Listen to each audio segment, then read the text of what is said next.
Hello everyone and welcome back. My name is Greg Furman and this is the Forex Weekly Outlook for the week of May the 28th, 2018. Now, to get started this week, we're going to begin where we always do with that all-important US dollar index. Now, what we're looking at here with the VantagePoint software is if the US dollar can continue its advance. Now, we're approaching a major top at 94.30. Order flow traders will be watching this area very closely for shorts. Now, a very mixed bag economically in the last few weeks. Going forward into next week, we have the non-farm payroll. There's going to be some real inflation data coming out tomorrow, and this is going to directly be tied to interest rates. So it'll be a very interesting week coming up, to say the least. And of course, it is a holiday short week. So the current level with VantagePoint, you can see I've moved us out to a 9-month time frame, 93.02, 93.62, and 93.90, with a very bullish close on Friday and thin illiquid markets of 94.13. The VantagePoint indicators are absolutely an overbought in territory, except for the proprietary indicators, the predicted differences. They're saying that the dollar could continue this advance. So we'll be watching it very closely. Our neural index is higher. Predicted MACD is still strong.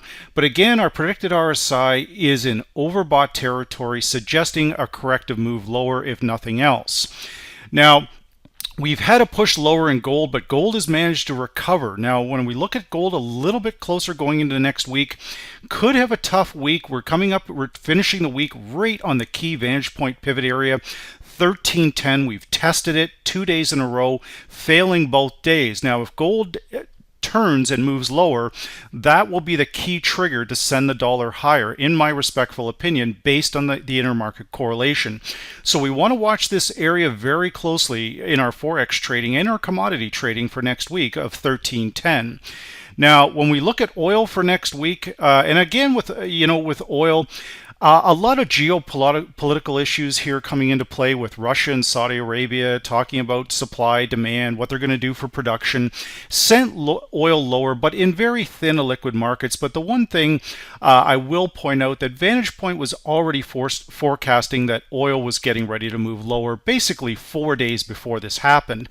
This, of course, putting significant pressure on some of your commodity currencies, your Aussie, New Zealand, but more importantly, the Canadian dollar. So right now, looks like oil is going to continue to advance a little bit lower, but don't forget here, guys, the oil, light sweet crude oil, still very bullish on the year, firmly above its yearly opening price. I think still up some 12-14% on the year.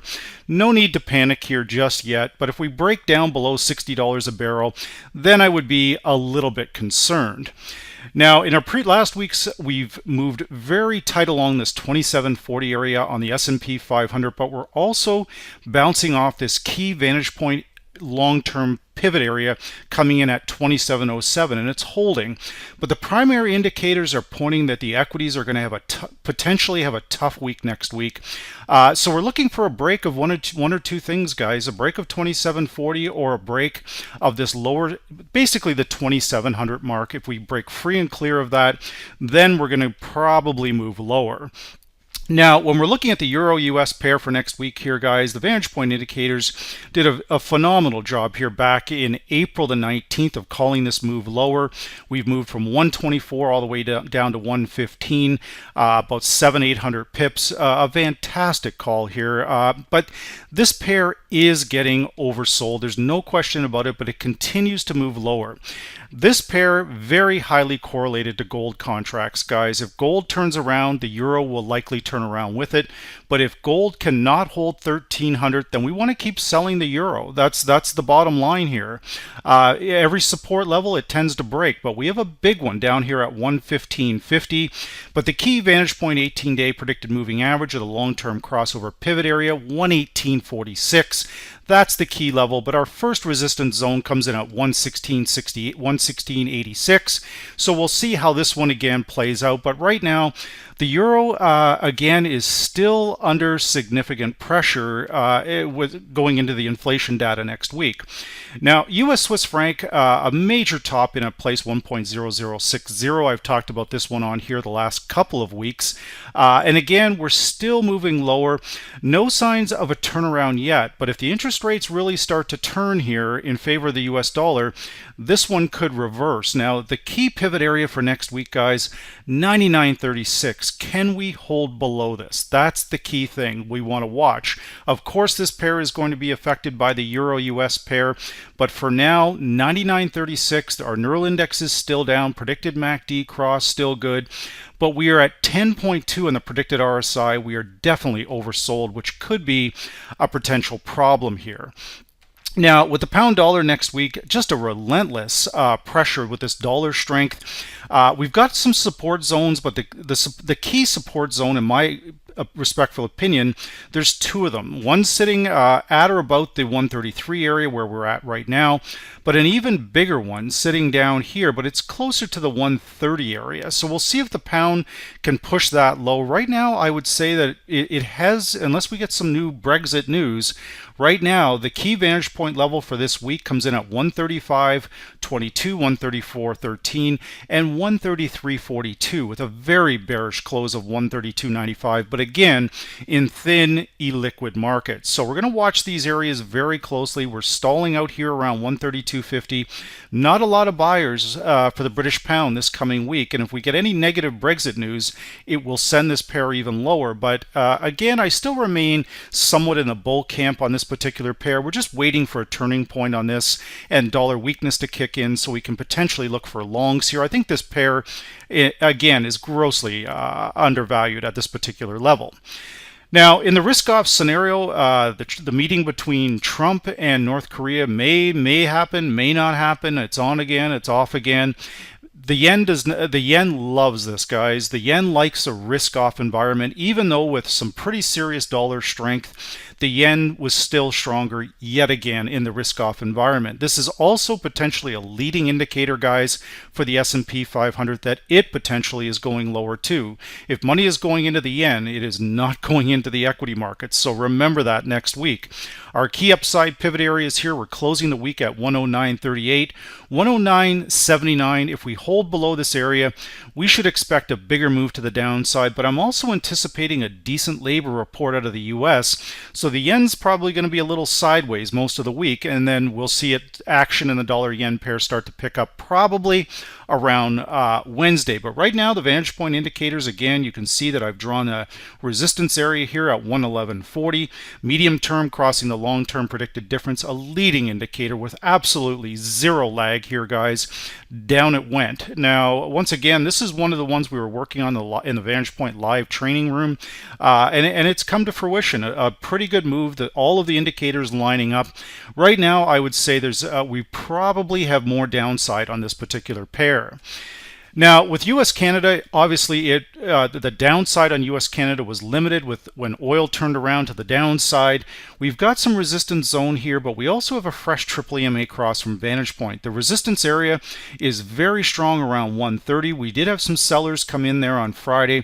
131.45 is not just a pipe dream at this particular time. We could actually move up there if oil comes under further selling pressure. But if oil stabilizes and turns around, so will this pair. Ultimately, US-Canada, going into the third quarter of this year, I would be looking around the 120, 121 area. So we're really looking for short opportunities, but we can't disregard there's a buy here also right now again, geopolitical reasons, you've got to be careful because that can come unwound very, very quickly. But the downside we want to watch right now, 128.42. If we can push back below there, pressure will be back on the downside, but we need oil to turn around to support that particular trade. Now, the Aussie US and New Zealand US, potentially some selling opportunity coming in for us here. We're closing on the key Vantage Point level, 75.44, a break of that, but a bigger break of down around this 74.50 area. We'll see additional pressure. Now, the advanced warning that I'll give you guys on this is that if the equity markets and gold sell off and oil continues to move lower, the Aussie currency doesn't stand much of a chance here. So when we look at this from that perspective, we look at the high from last week on this particular bar. We can see the high for that bar sitting at about 76.05. This is the range we're dealing with next week between 76 and basically this lower end down here.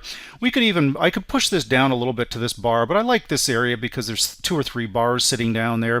74.48, guys, that's the range we're dealing with. A break on either side of that will lead to a much bigger move. Now, VantagePoint indicators are saying that move is going to be to the downside. So we should respect that, but we need to break through 75.43. Very important at this particular time here, guys. Now, with the New Zealand dollar, I don't see very much difference between the Aussie and New Zealand. The key VantagePoint level there, 69.63. But it's a little more bullish here. So when we're looking at this one here, we want to, next week, we may even want to look over at a cross pair like Aussie New Zealand, because if the Aussie weakens, it's going to weaken not just against the US dollar, it's going to weaken against its counterpart, the New Zealand dollar. So potentially some opportunity on that pair there. So we've got a very choppy week ahead of us with the ADP, the non-farm payroll, some other inflation data, plus a holiday short week. So always make sure you're limiting your trade on Monday and Tuesday until the market begins to settle. So with that said, this is the Forex Weekly Outlook for the week of May the 28th, 2018.